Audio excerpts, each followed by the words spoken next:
Muy buenas noches y bienvenidos, amigos y amigas, a este Primera Plana, una semana más con ustedes intentando traerles la actualidad asturiana. Como siempre, uno de los protagonistas de la noticia pasa por nuestros estudios, le sentamos en esta mesa y nos cuenta, nos habla de su labor o de esa noticia que desarrollamos un poco más aquí en Primera Plana con esa entrevista. Se cumplen en estos días, o se cumplieron hace escasas semanas, 100 años de la existencia de la policía científica. Lo primero que me planteaba al preparar esta entrevista es si son tantos años, ¿cómo son tantos años? Porque parece que esto fuera muy reciente, lo digo porque parece que el resto, los españoles de a pie, los que no pertenecemos a la policía, pues nos hemos dado cuenta de que existe la policía científica gracias a series de televisión recientes. Es ahí cuando nos hemos dado cuenta, y evidentemente no es así, tiene ya, como digo, 100 años de existencia. Los métodos en esos 100 años pueden imaginar que han avanzado muchísimo y en los últimos tiempos se centran sobre todo en asuntos que tienen que ver con la informática, que está sirviendo desgraciadamente también para cometer muchos delitos. Vamos a hablar de este asunto, nos parece interesante, apasionante sin duda, con Isaac Carrera, que es el jefe de la Brigada Provincial de Policía Científica, además de inspector jefe, si no me equivoco, de la Policía Nacional en Asturias. Isaac, bienvenido a este programa. Gracias. Bueno, me imagino lo primero que le dirá a todo el mundo, CSI, otras series de televisión que hablan de policía científica, es lo que da a conocer a su trabajo, aunque lleven ya 100 años desarrollándolo, ¿no? Como usted acaba de decir, el conocimiento por parte del gran público es reciente, pero la policía científica en nuestro país, y me imagino que en el resto de los países, por lo menos de nuestro entorno, tiene, pues eso, en el caso concreto nuestro, 100 años de existencia, que ha sido precisamente los actos que recientemente se han celebrado en Oviedo, conmemorando ese centenario y que se siguen realizando en otras ciudades españolas. Pero sí, digamos que de cara al gran público, el conocimiento de la policía científica es reciente como consecuencia de la popularización de las series americanas relativas a esta materia. ¿Y son exactas esas series de televisión o cuando alguien que trabaja en ello lo ve dice, bueno, incurren en errores de bulto? Bueno, yo, como es una pregunta, digamos, muy reiterada, suelo contestar que las series han contribuido y están favoreciendo a la policía científica en cuanto a al dar a conocer al ciudadano las posibilidades que se desprenden del estudio de los restos de todo tipo que quedan como consecuencia de la comisión de un delito en el lugar en el que aquel se ha cometido. Pero digamos que aunque los métodos y el instrumental sean semejantes, lógicamente lo de la película es película y digo que por fortuna nosotros no tenemos necesidad, porque no ocurre, de resolver 4 homicidios la misma noche en la misma serie. Pero de alguna manera, digamos que la policía científica, que ese es su fundamento, basándose en el estudio de los vestigios de todo tipo que pueden existir en la escena de comisión de un delito, se aprovechan esos vestigios variados y diversos, se analizan, se investigan y de ellos obtenemos resultados que nos permiten, en muchos casos, la identificación del autor del hecho. Bueno, ¿cómo han ido a esa celebración de estos 100 años de existencia de policía científica en Asturias? Pues digamos que cumpliéndose los mejores auspicios, o sea, la gente se volcó, por parte de las autoridades recibimos todo el apoyo, se celebraron con independencia de una exposición conmemorativa de ese centenario, una exposición de material de policía científica en el auditorio que fue ampliamente visitado y con independencia de eso se celebraron también en el aula magna de la Facultad de Derecho una serie de conferencias, unas jornadas sobre la especialidad de policía científica. Vinieron conferenciantes digamos, compañeros nuestros a nivel central de diversas áreas de competencia de policía científica y tuvieron gran asistencia y gran aceptación por parte del público. ¿Hay curiosidad por la gente? Bueno, a lo mejor le hacen las mismas tópicas preguntas que le hacía yo, seguro, ¿no? Pero hay curiosidad por los asturianos por saber qué hacen su policía científica. Mucha curiosidad, digamos, es permanente el interés. Yo esto lo percibo, digamos, como consecuencia de las peticiones de los medios de visitar nuestras instalaciones, que siempre procuramos atender con la máxima diligencia y dando a conocer aquello que podemos transmitir. Lógicamente hay que entender que hay actuaciones de las que no podemos dar cuenta o resultados que están pendientes de los que no podemos informar, pero sí, el interés, digamos, del público de Asturias por los casos que se siguen en policía científica y por los resultados de esos asuntos es importante. ¿Cuál es el perfil del policía que trabaja dentro de la policía científica en Asturias? ¿Hay una edad determinada, una titulación, unos estudios determinados o no necesariamente? ¿Cuál sería un poco el perfil? Me gustaría, digamos, antes de nada, distinguir una doble vertiente. De una parte, el policía que trabaja en la escena del delito. Digamos, el profesional que puede ser de diferentes escalas dentro de la policía y que su misión es el examen de aquella escena donde se ha cometido el delito. Tiene que ser una persona extremadamente meticulosa y ordenada. Conocer los protocolos de actuación y seguirlos, y dentro de esos protocolos, sin que signifiquen coartar digamos, la intuición en los protocolos, no está todo escrito.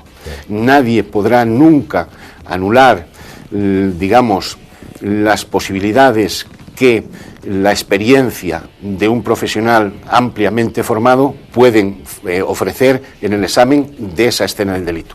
Y luego, de otra parte, una vez recogidos esos vestigios, digamos que ese profesional que trabaja a pie de campo, en lo que nosotros llamamos precisamente trabajo de campo, policía científica de campo, recoger las muestras, inspecciones oculares sobre asuntos diversos, y después, dependiendo del tipo de vestigios o muestras que se hayan recogido, van destinados y se estudian en diferentes laboratorios, que ahí sí ya, dependiendo de cuál sea el tipo de vestigio, pues tendríamos a nivel central y periférico titulados en distintas áreas, en distintas ramas de la ciencia, biólogos, químicos, especialistas en estudio de documentos, especialistas en pericia informática, o sea, digamos, un amplio abanico de las distintas áreas del saber. Me imagino que parte de su trabajo es también acudir a los juicios, ¿o no forma parte? Sí, muy importante.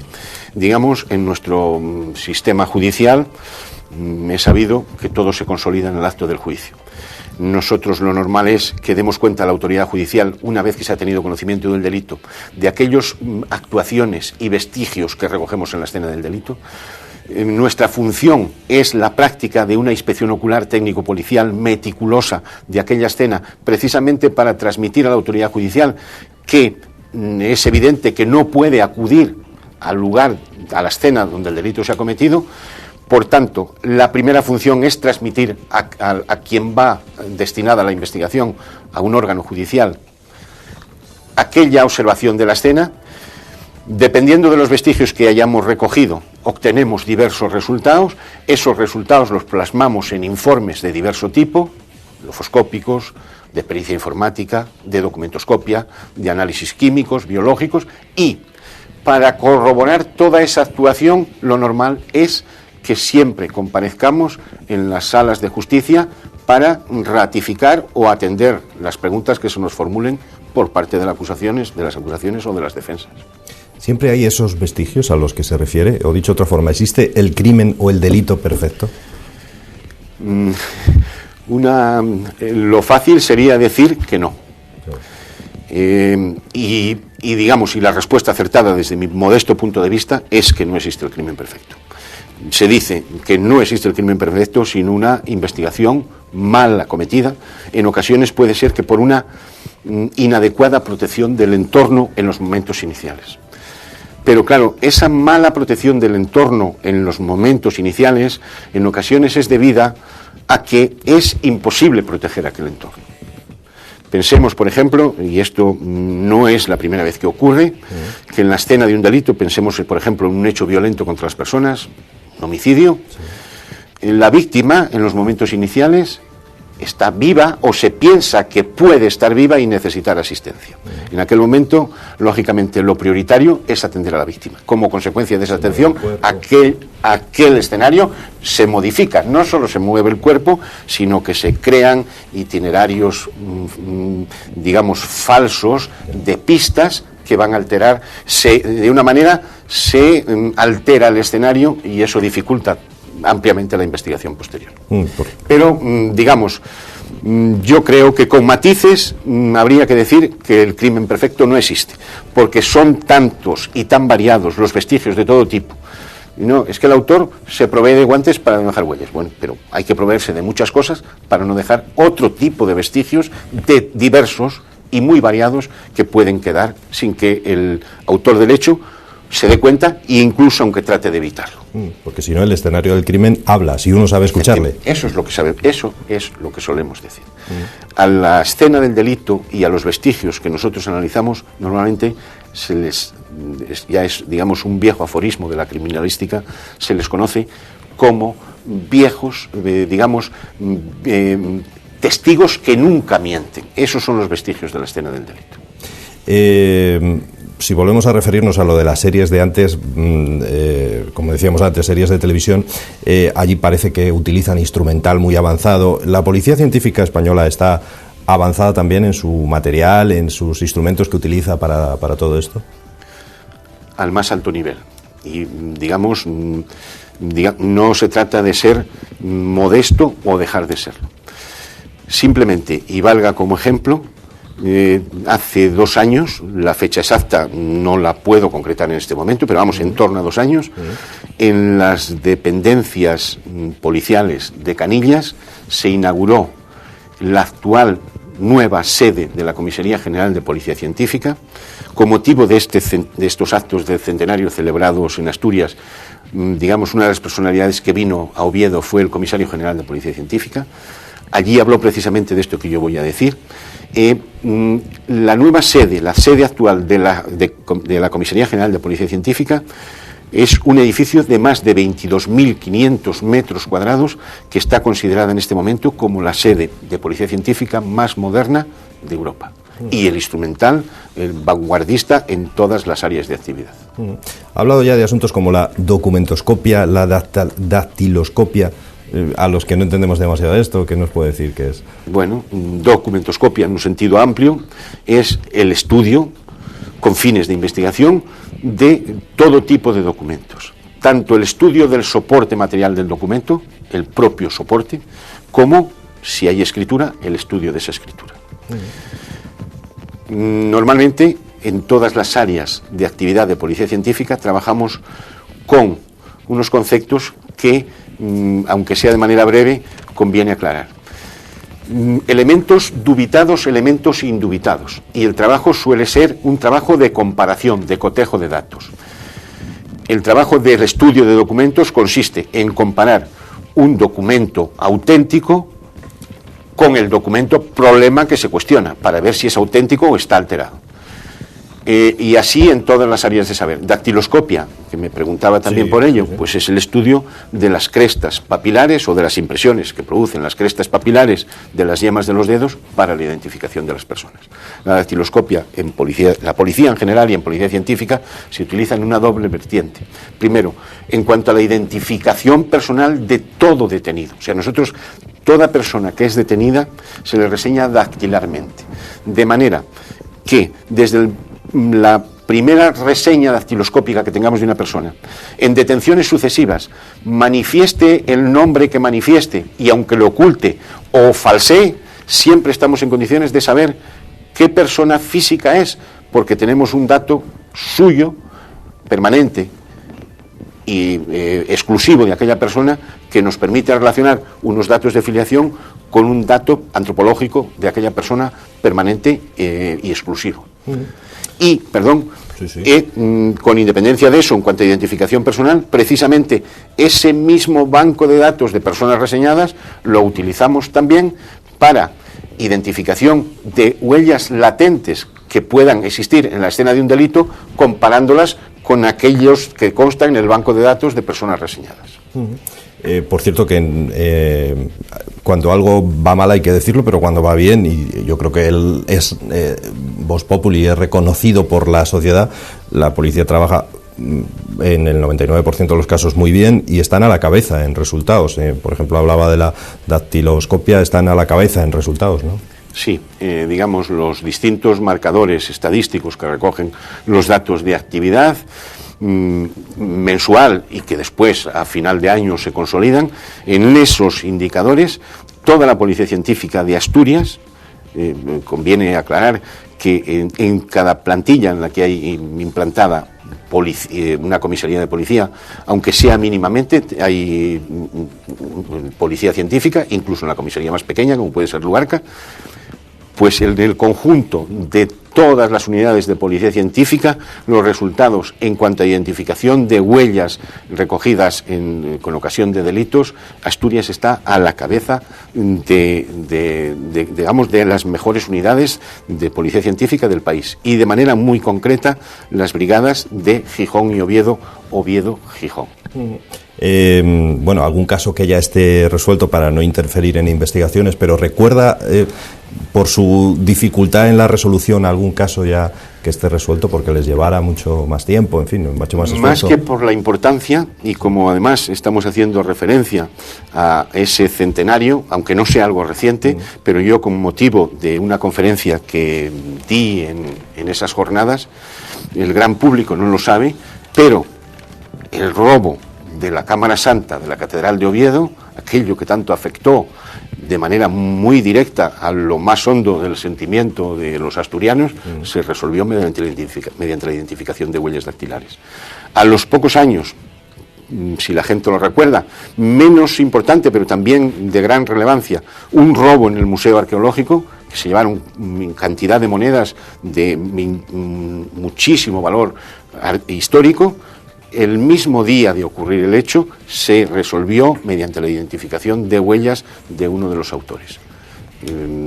Digamos, en la actualidad no podría concretar un asunto, pero son variados, reiterados y frecuentes los asuntos que se resuelven, digamos, pero no asuntos que el gran público conozca por ser un hecho de gran trascendencia, pero en reiterados robos en establecimientos, en domicilios, incluso en delitos contra las personas, en algún supuesto de homicidio. Hablamos, si le parece, de otra palabra que mencionaba, la pericia informática, porque lo decíamos al principio también en la introducción, resulta que cada vez hay más delitos relacionados con esas nuevas tecnologías y ahí la policía ha tenido que ponerse al día también, claro. Efectivamente. Era en varias, yo como ya llevo mucho tiempo en policía científica, cuando surge la necesidad, se acomete aquella necesidad. Así ha ocurrido, por ejemplo, balística, es otra de las áreas que no hemos citado, documentoscopia. Estas, digamos, la competencia inicial en una materia determinada de interés de policía científica normalmente surge y la asume el órgano central, la Comisaría General de Policía Científica. Así ocurrió, por ejemplo, precisamente con pericia informática. Se vio que del estudio de soportes informáticos se podría, afrontando ese estudio, contribuir al esclarecimiento de delitos, digamos, tanto para los órganos judiciales como para órganos de investigación de la propia policía. Y así, hace años, no tantos, 8 o 10, se asume en el órgano central, en la Comisaría General, esa nueva competencia, que con el paso del tiempo son tantos los asuntos que se generan de esa especialidad que el órgano central se ve obligado a, digamos, descentralizar aquella competencia que asumió en el inicio como competencia exclusiva. Y, en consecuencia, se nos requiere a los responsables de las unidades periféricas: tenéis que formar gente para este cometido. Esa gente se forma, digamos, la forma la propia Comisaría General de Policía Científica, partiendo de unos parámetros iniciales de exigencia en cuanto al personal que va a abordar aquel nuevo estudio, que lógicamente se entiende que son personas con conocimientos iniciales de un cierto nivel mínimo en materia informática, y a partir de ahí se les forma adecuadamente y se les dota de las herramientas adecuadas para realizar esos estudios. Nosotros ahora mismo esta competencia en Asturias solamente la tiene Oviedo.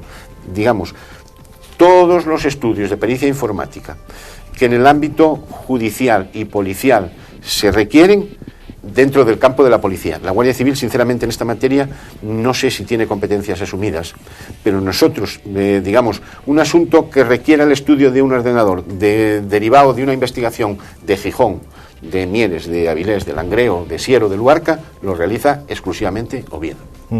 ¿Dejamos huellas también cuando estamos utilizando un ordenador? Por supuesto. Por supuesto. Huellas dactilares. Muchas más de las que la gente piensa.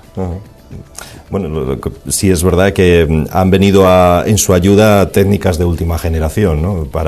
Quiero decir que de 100 años ahora mucho ha evolucionado y la técnica ha hecho que sea más fácil su trabajo, ¿o no? Nada que ver. Digamos, los medios actuales, las herramientas de las que nos auxiliamos con los métodos iniciales.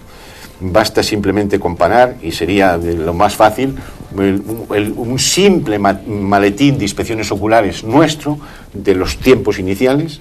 Yo recuerdo, no lo tenemos en Oviedo, aunque hay alguno viejo, pero no tan viejo como el que voy a describir, que, digamos, el espacio mayor del maletín lo ocupa una bombilla con un alargador terminado en un enchufe para alumbrarse en el sitio donde no hubiese, o sea, donde hubiese una conexión eléctrica. Sí. Exactamente.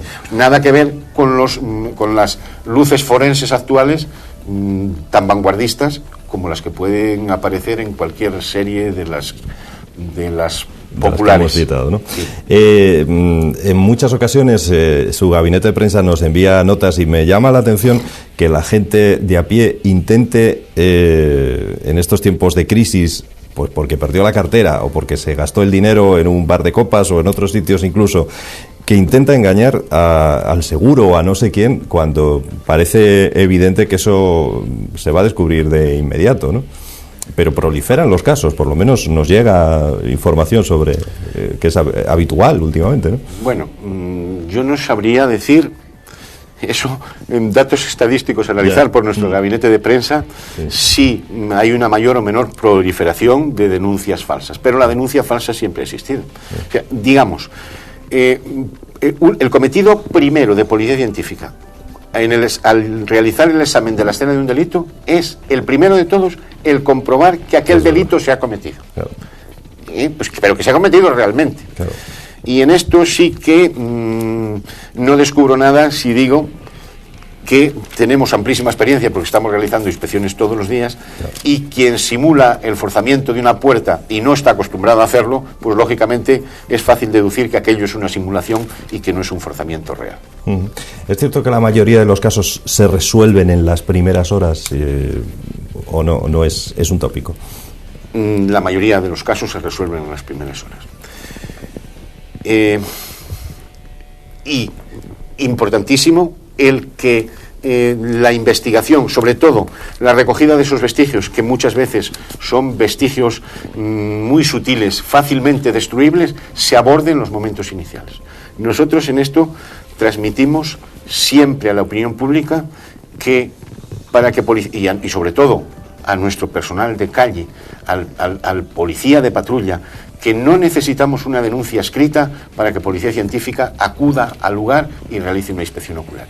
En criminalística hay un axioma fundamental: el tiempo que pasa es la verdad que huye, porque aquellos vestigios se deterioran o la escena se altera, con lo cual se introducen elementos distorsionantes que podemos estar investigando, analizando vestigios que han sido consecuencia de la contaminación de la escena. Importante el abordar la investigación en los momentos iniciales. por ser más gráficos en todo lo que nos está contando el jefe de la Brigada Provincial de Policía Científica, decir que han hecho una exposición además con algunos de los materiales que utiliza la Policía Científica, los actuales, los pasados también, para ver la comparación, e incluso ahí, si no me equivoco, se mostraban algunos de los, no solo el material que utiliza la Policía Científica, sino los ingenios que a veces realizan los propios delincuentes para realizar su labor, ¿no? Y en eso tengo que decir, sobre todo en el área de balística, que en lo que yo conozco hay asturianos que se llevan la palma. Sabido es que estamos en una región muy relacionada con el hierro y con la siderurgia, y entonces armas artesanales, con 3 tubos de cañería y poco más. Ha habido algún personaje que ha fabricado una pistola o incluso una escopeta, no digo repetidora, pero sí de 2 cañones. Bueno, es curioso. Sí, hay auténticos artistas también entre los delincuentes. Sí. ¿Hay algún caso que recuerde especialmente en su paso por la Policía Científica porque le llegara, quizá por, a veces, yo como periodista le puedo decir, pues cuando en alguna ocasión hemos tenido que acudir a grabar, por ejemplo, un caso de malos tratos a un niño, etcétera, reconozco que eso me llega especialmente. No sé si a usted hay algún caso que recuerde de este tiempo, o uno llega ya a dejar a un lado sentimientos. Yo llevo muchos años en Policía Científica, quiero decir, he visto de todo. Relacionado con delitos contra la propiedad, prácticamente todo, y relacionado con delitos contra las personas, especialmente homicidios, también. No me gustaría señalar ninguno, pero yo creo que es de dominio público que de los sucesos, yo creo que más fuertes que han ocurrido, no digo en Asturias, en Oviedo, que es donde yo suelo trabajar, está lo que se conoce como el crimen de Valldoví. Sí, probablemente es de lo más llamativo, también por la crueldad, etcétera, por todo lo que ocurrió allí, ¿no? Sí, pero, casa de los horrores. Sí, pero digamos, hay que evitar en este momento, que además próximamente se va a celebrar, el hacer cualquier alusión a un asunto de este tipo que está pendiente de resolución judicial. Pues sabe que me parece bien la idea que han tenido ustedes de hacer llegar a los ciudadanos el trabajo de la Policía Científica, porque bueno, es una forma, ¿no?, de que pueda tener el reconocimiento que yo creo que se merece, ¿no? Y que los ciudadanos sepamos realmente qué ocurre detrás de esas paredes, que puede ser un tema como muy secreto por razones obvias, no va a ser una cosa que pueda visitar allí todo el mundo, pero está bien que también sepa la gente lo que se hace, ¿no? Yo creo que a lo largo de esta conversación, ya lo he manifestado, estamos absolutamente abiertos a que a través de los medios los ciudadanos, y en este caso los ciudadanos asturianos, conozcan la Policía Científica con la que cuentan.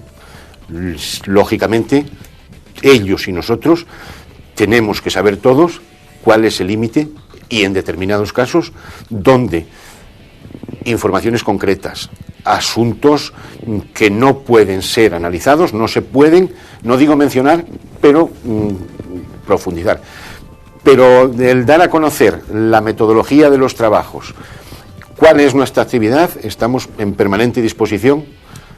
No ahora en época de vacaciones, que estamos muy limitados de personal, pero dispuestos a atender siempre que se nos requiera y atender a los medios con la mejor de las disposiciones. Pues eso permite la broma para terminar, que aprendan estos americanos, porque dicen que el CSI en Estados Unidos se puso en marcha con el famoso crimen del jugador de béisbol, O.J. Simpson, creo. A partir de ahí se contaminó el lugar de la escena y entonces crearon el CSI. Nosotros llevamos 100 años, o sea que si podemos sacar pecho aquí, pues lo sacamos, ¿no? En la parte que me corresponde, modestamente, tengo que decir que la Policía Científica, esto que le quede claro al ciudadano español, está a la vanguardia en cuanto a capacitación del personal y medios técnicos de todo tipo, de las mejores policías del mundo.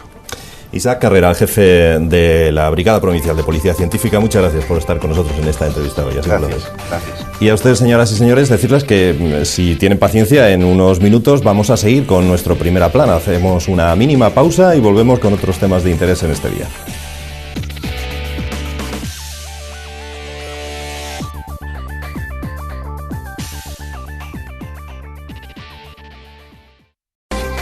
Estamos de nuevo con ustedes, volvemos de esa pausa publicitaria para, como siempre, en la segunda parte de nuestro programa, dar a conocer alguna de las asociaciones que trabajan en Asturias. La importancia de agruparse, pese a lo disperso de su situación, la conocen mejor que nadie en la asociación de la que hoy vamos a hablar. Nos referimos a la Asociación de Ganaderos Trashumantes de Asturias. Están extendidos, no pueden estar más dispersados por toda Asturias, pero al mismo tiempo unidos en esta asociación que tiene ya en torno a los 1000 afiliados. En plena crisis hay muchos que han decidido volver a sus raíces. Dejaron hace tiempo el valle, las montañas donde pastaba su ganado para dedicarse a la construcción o la hostelería, pero ahora han vuelto a sus lugares de origen porque la crisis les obliga a volver a vivir de lo que vivieron sus padres, sus abuelos. Vamos a hablar de este asunto y de cuáles son las principales preocupaciones de esta asociación. Una de ellas, sin duda, me imagino, es el lobo, que en muchas ocasiones sigue mermando su cabaña ganadera, aunque yo no sé, nos lo van a contar ahora mismo, quién da más dentelladas, si el lobo o la administración en algunos casos, por la falta de operatividad en algunas de las cosas que ellos reclaman, sobre todo en por ejemplo, en el control poblacional del lobo. En fin, para conocer un poco más este asunto tenemos con nosotros a Juan Antonio Valladares, que es el presidente, un joven presidente, como van a ver, de la Asociación de Ganaderos Trashumantes de Asturias y de la plataforma GEA, que es Ganadería Extensiva de Asturias. Lo hemos dicho bien. Juan Antonio, ¿cómo estás? Hola, muy buenas. ¿Qué tal? Bueno, contarnos un poquito cómo es esto de formar una asociación y de intentar unir eso que está tan disperso, porque imagínate si hay ganadería por toda Asturias, de oriente a occidente. Bueno, pues todo nace hace unos 5 años, en donde en unas jornadas que hubo en Somiedo, organizadas entre otras por Jaime Izquierdo, pues surgió la clara visión de que se necesitaba una asociación que trabajara más directamente, que ejecutara proyectos, que tuviera contacto con la realidad, con la gente, porque habíamos visto que todo lo que existía, bueno, pues sí, tenían muchas buenas intenciones, hacían reuniones, pero faltaba esa visión práctica, ¿no? Y ahí nació el Foro Asturiano Rural, que ahora se llama Foro Asturias Sostenible.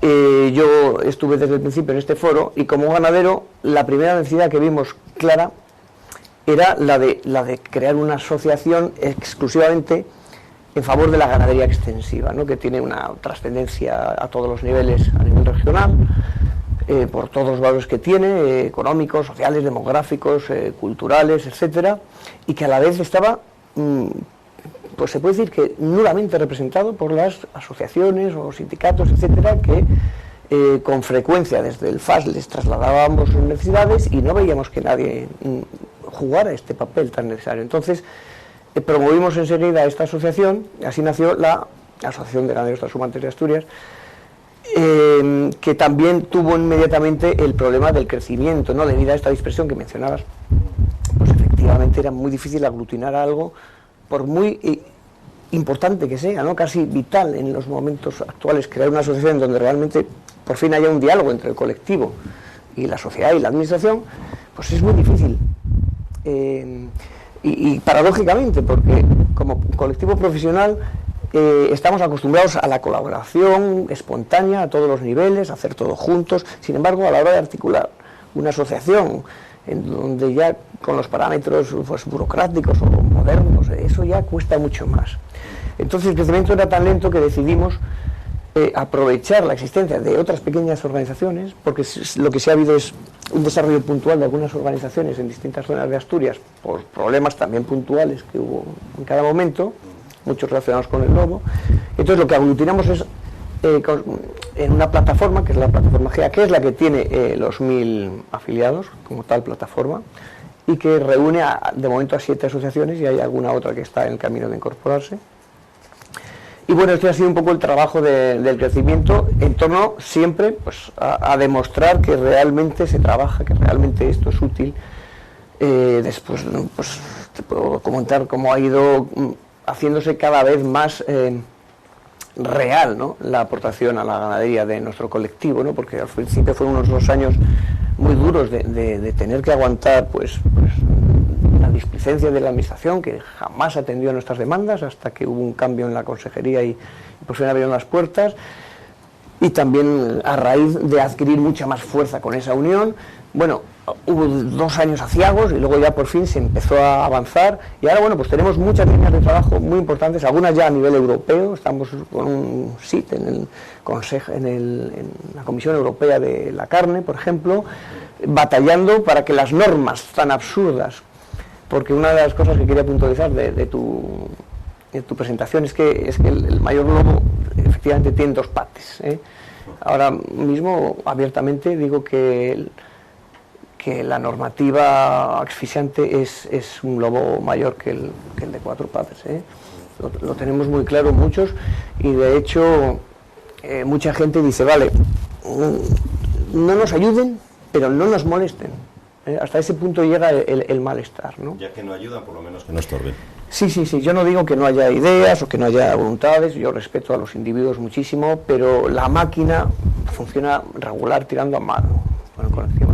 Hay cerca de 1000 afiliados ya cuando se proponen esas dos en vuestra plataforma, aunque ¿cuánta gente puede haber que viva todavía de la ganadería extensiva en Asturias? Pues algo menos de 5.000, 4.000 y pico personas se dedican a la ganadería en el régimen extensivo tradicional, ¿no? ¿Qué es, por cierto, la ganadería extensiva, para que nuestros espectadores... Pues la más vinculada a lo que es la ganadería tradicional asturiana, que depende de los montes comunales, ¿no? No la que no sale del terrazgo, sino aquella que utiliza como un bien imprescindible para la gestión del manejo del ganado los montes comunales, ¿no?, que es realmente la que tiene miles de años, ¿no? Y os llamáis transhumantes porque vais de un sitio para otro. El término transhumante es un poco más pedante llamarle transterminancia, que es el tipo concreto de transhumancia corta y vertical propia del Valle Puerto. Transhumancia es un nombre mucho más conocido, y aunque sea un modelo muy particular de transhumancia corta, pues llamámoslo transhumante, por eso podría haber sido pues transterminante o tradicional o extensiva, ¿no? Decíais que 4 o 5.000 personas pueden vivir de esto en Asturias. Lo decíamos en la presentación, cada vez hay más gente que decide regresar a vivir aquello de lo que vivieron sus abuelos o sus padres, ¿o no? Pues no es que sea cuantitativamente a lo mejor muy significativo, pero sí cualitativamente es interesante ver cómo hay un retorno de algunas personas. Yo mismo lo vivo en mi valle, ¿no?, que a raíz de la crisis pues han dejado, se han quedado en el paro, en la construcción o en la hostelería, y han vuelto al pueblo con ánimo, pero claro, es muy difícil de retomar el tema ganadero, ¿no? De momento están pues ayudando en las empresas familiares y sí tienen ese ánimo, pero se necesita algo más que subvenciones, ¿no?, o pagos por servicios, ¿no?, que es más justo llamarle así, sino que se necesita realmente cambiar estructuralmente el modelo de organizar todo esto, ¿no?, y empezar por dignificar la profesión, que la gente esté orgullosa de ser ganadero, porque se ha dado pues una separación cada vez mayor entre este colectivo y la sociedad en general. Es muy difícil que haya trasiegos transversales de información, en eso estamos trabajando desde la asociación, en ser esos vínculos y partir de algunos cambios estructurales importantes. Aquí no es una cuestión de repartir perras que vengan de Europa, aunque estén ganadas, porque aquí nadie nos regala nada, o sea, son perras que se debe a que realizamos una labor estratégica vital para la sociedad. Aquí nadie tiene que sentirse con vergüenza, casi como noto en algunos compañeros, ¿no?, de recibir ese dinero. Es un dinero, pues igual que se paga a los médicos que trabajan en un hospital, porque es un sector que se necesita, pues, y sale de los impuestos, y un médico no se siente deshonrado por cobrar. ¿Y por qué se necesita vuestro trabajo? Dices que es una labor estratégica y vital. ¿Por qué consideráis que es así? Bueno, es un atraso que tenemos también en España, es el tema de la soberanía alimentaria. O sea, es clave sentarse y decir, bueno, vamos a ver, ¿qué alimentos realmente producimos? ¿Cuánto necesitaríamos? Porque esta comedia de depender unos de otros nos funciona muy bien en el mercado este neoliberal, o como se llame, pero hay que tener muchas otras cosas en cuenta, ¿no? Pero si un día eso acaba, ¿seríamos autosuficientes? Eso no está estudiado. O sea, no está estudiado suficientemente. En Francia sí está estudiado. Francia lo manejan muy bien, ellos saben lo que tienen que producir y lo producen. Aquí es la buena de Dios, más o menos. no se ha avanzado mucho seriamente en esa línea, y creo que es clave, ¿no? O sea, que los ciudadanos sepamos que eso no está estudiado y que es muy importante tener en cuenta que se necesita, ¿no? Y partir de eso, y eso es apoyable por necesidad social hasta un punto, y bueno, elaborar nuevas estrategias en torno a eso, ¿no? Decías tú antes que hay compañeros que se avergüenzan un poco de ser ganaderos. ¿Por qué? Pues a pesar de que es una profesión muy vocacional, actualmente prácticamente todo el mundo, sobre todo que tenga menos de 50 años, lo hace verdaderamente por vocación. Existe esa inercia social, no decimonónico, no, viene de la sociedad estamental, yo creo, ¿no? El tema de que hay provinos que trabajan en el campo. Provinos no, somos unos privilegiados, o sea, vivir en el campo tiene 9 puntos positivos por cada uno negativo.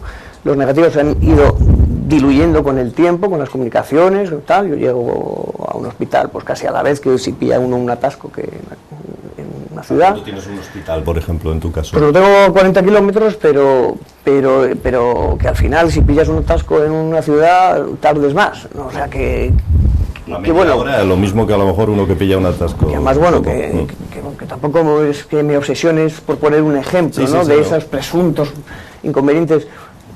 Son prácticamente todas ventajas desde el punto de vista educacional. A los niños se desarrollan en un ambiente absolutamente gozoso, da placer educarlos ahí. ¿Quieres ir al cine o al teatro? Pues tardes una hora huyendo, ¿cómo iríamos? Es que no hay desventajas, es un privilegio, ¿no?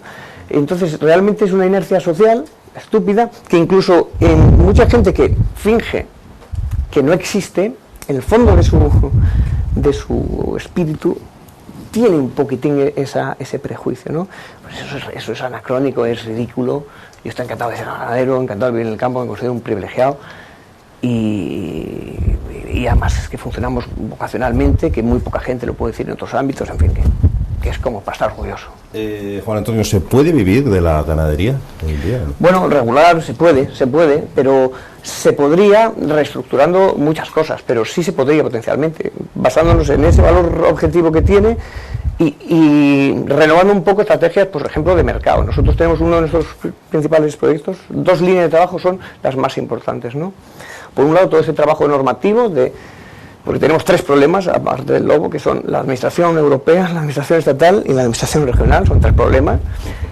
Con el tema de la normativa es clave actuar, estamos actuando a los 3 niveles, a nivel ministerial, el Departamento de Desarrollo Rural, en honor a la verdad, está haciendo un buen trabajo y tenemos avanzados cosas con ellos, y están preparando una ley de transhumancia, etcétera, haciendo un libro blanco de los problemas de la ganadería extensiva, están contando con nosotros, y ahí hubo una respuesta interesante. En el Principado, un poquitín depende del departamento, hay o no eco, ha habido muy poco, y sobre todo centrado en la Consejería de Medio Rural, porque las otras, francamente, pues estamos descontentos. Y a nivel europeo, bueno, pues tenemos ese pie ahí, y ya hemos llevado con peticiones concretas, ¿no?, a la Comisión Europea de la Carne para que determinadas normas cambien, porque no se ajustan a la realidad del sector en Asturias, ¿no? Pero es que eso no lo tendría que hacer yo, ni tú, ni ningún ganadero. Lo tendrían que hacer nuestros presuntos representantes, ¿no? Pero eso es lamentable que tenga yo que perder el tiempo, pero es así, es así. Por eso decíamos antes que no sé qué es peor, si las dentelladas del lobo o las que pueda dar la administración, sea local, regional, europea, etcétera, ¿no? Hombre, hay gente que el lobo lo sufre más, otros lo sufrimos menos. Yo he perdido solo 2 o 3 terneras por el lobo y más por problemas derivados de la vacuna de la lengua azul o de otros problemas que me generan indirectamente la administración, con lo cual yo creo que es más lobo la administración, ¿sí? Lamentablemente. Es más obstáculo ahora mismo la administración que ayuda. Sí. Si no tuviéramos todos los obstáculos normativos y tal, que no digo que no tenga que haber normas, ni controles sanitarios o tal, por supuesto, es la manera en que eso se gestiona, ¿no? O la falta de... O sea, el no tener en cuenta realmente al colectivo. A nosotros no nos preguntan si viene una norma, si eso es absurdo, ¿no? Sencillamente se aplica y dice, es que viene de Europa, ¿y yo para qué le pago a usted? Si yo le pago a usted será para que articule lo que viene de Europa y diga, no, oiga, esto aquí no se puede por este motivo. No. Echan la pelota afuera, es que viene de Europa. Bueno, entonces váyase de aquí, pago directamente del europeo y voy con él. ¿No? Pero eso encima ya jugando a 3 bandas, porque te pueden mandar también al Estado. Entonces, no, ¿esto qué llevo? ¿Me quieren representar de una vez? todo lo que llega, toda la normativa que llega de Europa, tiene que ser consultada con estos mecanismos de participación que ahora promueve el movimiento este del 15M, ¿no? Pues claro que tiene que ser más participativo todo. Que nos pregunten a nosotros si es o no absurdo enterrar al ganado. Por ejemplo, eso te iba a decir, algunas de las normas con las que más que más os pueden perjudicar ahora mismo, ¿qué son? Pues mira, alguna de las episodios más olímpicos que tenemos, ¿no?, es la lucha contra la normativa, nació de sufrir en nuestras propias carnes algunas de estas medidas, ¿no? Por ejemplo, a la hora de controlar el ganado, pues hay unas medidas inerciales para ver si la gente tiene todo su ganado, unas cosas que son bastante absurdas, en el sentido que tienes un control desde que nacen de todos los animales que lo hace innecesario, pero bueno, a veces llega ahí un señor y se nota que esta medida está diseñada desde Centro Europa, en Bélgica, en Holanda y tal, pues todo el mundo da por hecho que el ganado es como un perrito, está ahí siempre al lado de casa, en las naves aquellas enormes, todo es intensivo. Entonces te exigen pues que de un día para otro tengas todo el ganado para que un señor vaya a contarlos, solo para ver si los tienes. Y tienes que reunirlo todo del monte, traerlo para que un señor vaya a contarlo. Hay cosas que son tan evidentes que hasta la gente de la administración que más desvinculada está el campo, no lo digo peyorativamente, valoro el trabajo y a los individuos por encima de todo, pero insisto que es la máquina la que no funciona, que hasta eso se les ha ocurrido y generalmente no coinciden con las épocas de verano. Pero te puede ocurrir como me ocurrió a mí, quizá haya ido dirigida, no lo niego esa posibilidad, porque ya estábamos trabajando y quizá empezamos a ser molestos, ¿no?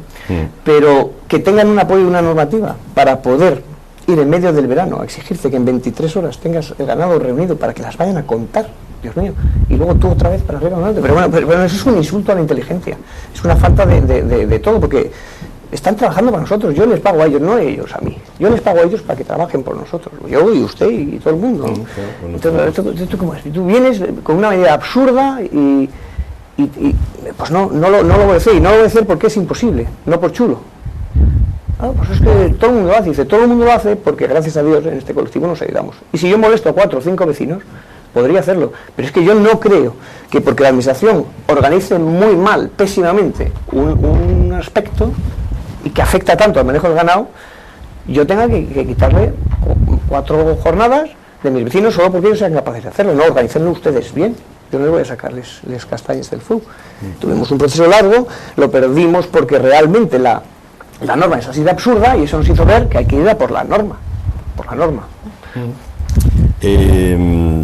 Hablabas antes, se me ocurre ahora, del aislamiento que antiguamente vivían los ganaderos. Ya no está, ¿no? Ya no existe ese aislamiento. Recuerdo que aquí en este mismo programa vinieron a presentarnos un sistema mediante el cual con una PDA podías saber la leche, la calidad que tenía, en fin, bueno, ya no está el aislamiento, es decir, las nuevas tecnologías han llegado también hacia la ganadería, ¿no? Dentro de esta dignificación del trabajo tenemos que hacer mucho esfuerzo en que entre los ganaderos nos modernicemos un poquitín, porque yo también alego el mea culpa en el sentido que el colectivo pues tiene unas limitaciones que dependen de nosotros, ¿no? La primera es sabernos un poquitín las nuevas tecnologías que nos pueden quitar muchos problemas con el tema burocrático, que es apabullante. Fíjate que es la primera causa por la cual los chavales a los que les gusta la actividad no siguen con ella. Por la burocracia. Es por la burocracia y por la normativa.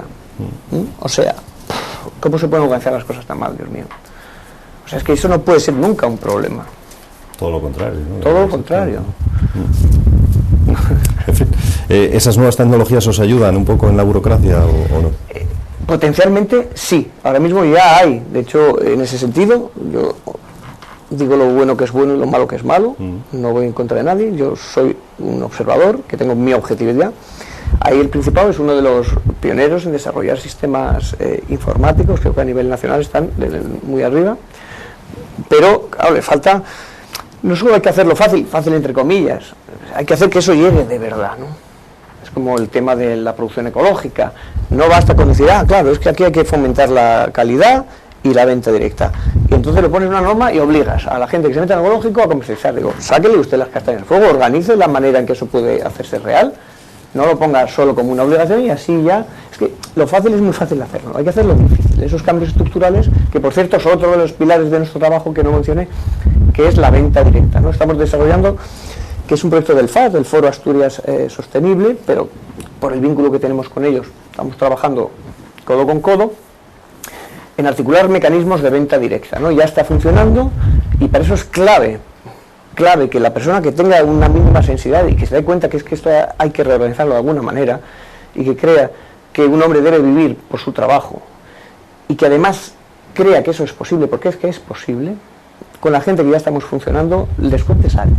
Se puede vivir de la ganadería, pero para eso hay que renovar todos estos aspectos. Y uno clave es la venta directa a través de sistemas como lo que estamos desarrollando en Asturias Sostenible, ¿no? Eso se puede ver a través de la red, y es muy importante que todos demos nuestro paso como consumidores, es decir, entienden este mensaje, entienden que el campo lo hay que defender, entienden que hay que luchar por precios justos a los ganaderos, no por la comedia esta que depende del sistema, los precios, de si Argentina entra en crisis, yo qué sé, yo soy ganadero, mi carne tiene un valor y yo tengo que vivir de ello pese a que el mundo esté como una cabra, ¿no? Y eso los consumidores nos tenemos que comprometer también a dar un esfuerzo y generar un cambio de hábito para poder articular esas novedades, ¿no?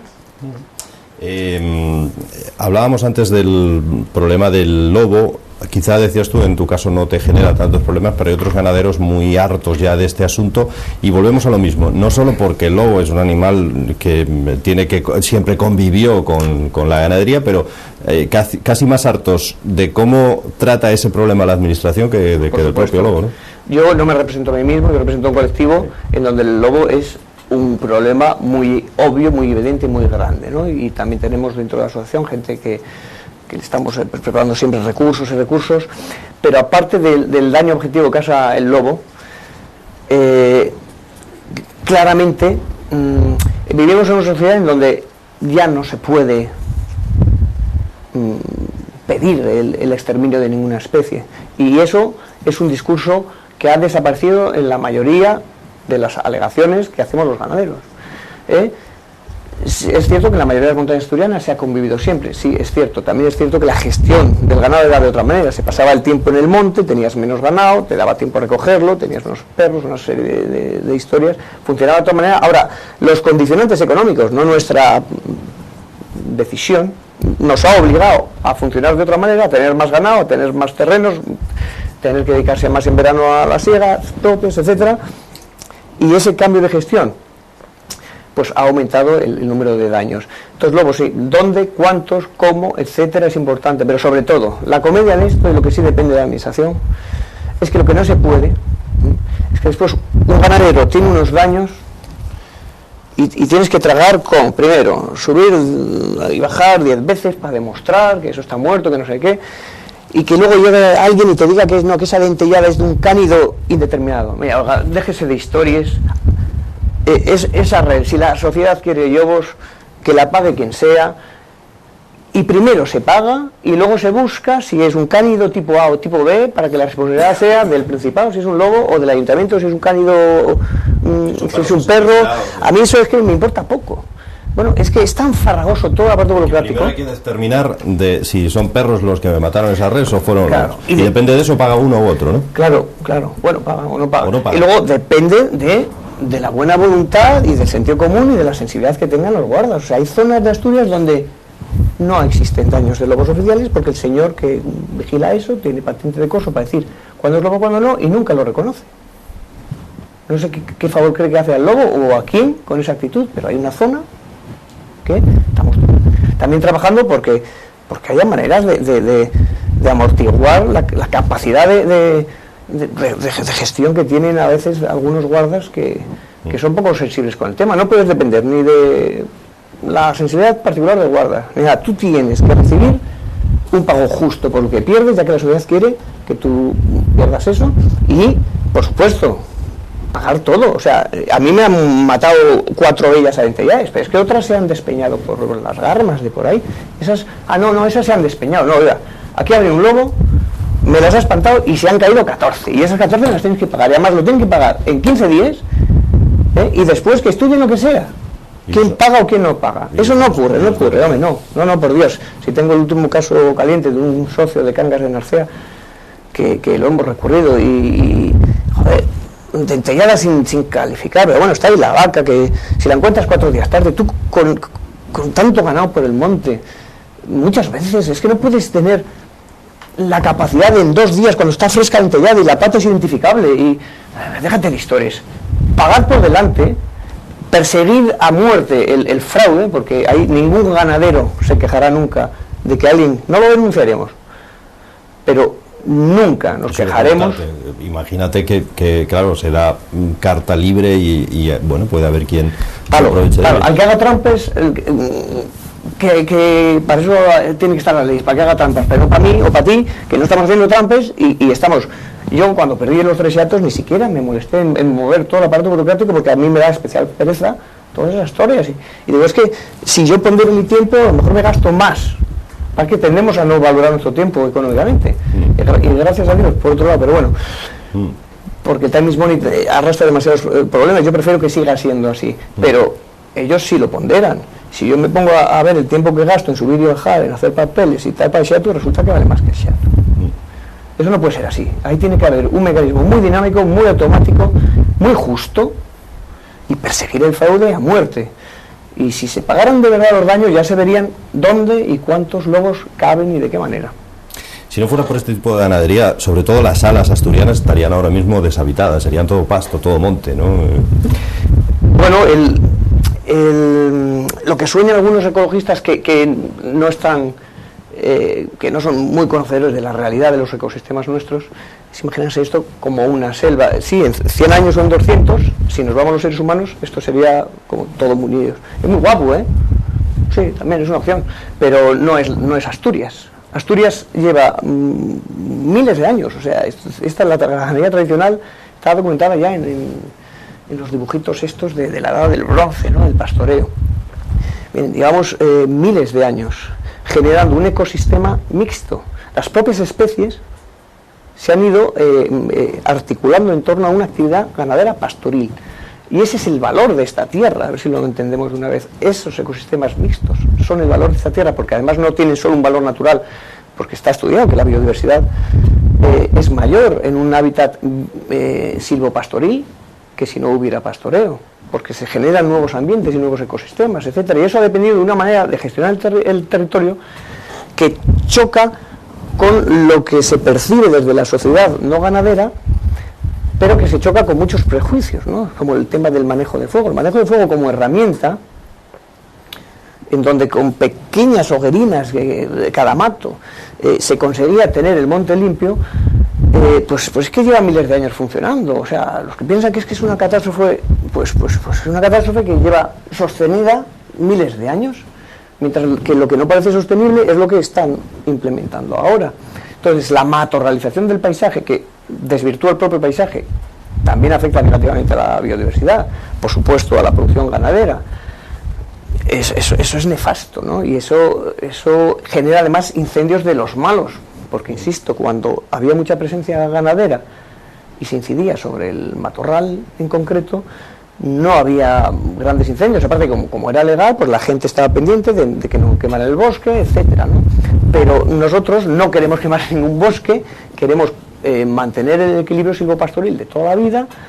No te dejan, el mato se empieza a apoderar y al final se extiende y miden 2 metros, y cuando a alguien se le escapa una cerilla, ya sea accidental o intencionadamente, ya no es una hoguera. Aquello sí es un verdadero incendio. Estamos ya casi fuera de tiempo, así que lo último casi que te pediríamos es, pues eso, precisamente lo último que quieras añadir o decir sobre vuestra labor, sobre vuestra asociación, la última petición que queráis hacer. No sé si ahora que cambia el gobierno esperáis que cambien las cosas. Nosotros somos apartistas, sencillamente queremos el trabajo del sentido común y de la verdad. Entonces, venga quien venga, mande quien mande, que siga atendiendo a los ciudadanos, en concreto a nuestra asociación y a nuestra plataforma, por un lado. Por otro, que insto a toda la sociedad a que abra un poquitín la perspectiva, que de verdad piense razonablemente si es o no lo que decimos inteligente o si... Que un mayor compromiso de los asturianos en entrar en estas nuevas formas que estamos desarrollando para salvar al campo de estrategias de comercialización directa, etcétera. Por favor, que todos se asomen, no solo a esta página, porque yo no vendo nada, yo quiero todo esto para todo el mundo, ni siquiera para toda Asturias. Que por favor hagan ese esfuerzo, un cambio de hábito y que entren en estas dinámicas, Asturias Sostenible. A la Administración, por supuesto, que deje de ser un problema, que cuando llegue una norma de Europa, pues pregunten, en nuestro caso, cuando compete a la ganadería extensiva, pero lo hago extensivo, valga la redundancia, a cualquier otro colectivo. ¿Esto os va bien así? Porque desgraciadamente hemos visto que algunas veces habría sido posible que fuera útil tener presuntos representantes a nivel regional, pero no se ha aprovechado. Entonces, a nivel administrativo eso, y a nivel de los medios que sigáis atendiéndonos, porque sois clave en que por lo menos tengamos voz. Juan Antonio Valladares, presidente de la Asociación de Ganaderos Trashumantes Asturianos y de la plataforma GEA, que es Ganadería Extensiva de Asturias. Muchas gracias por estar hoy aquí con nosotros.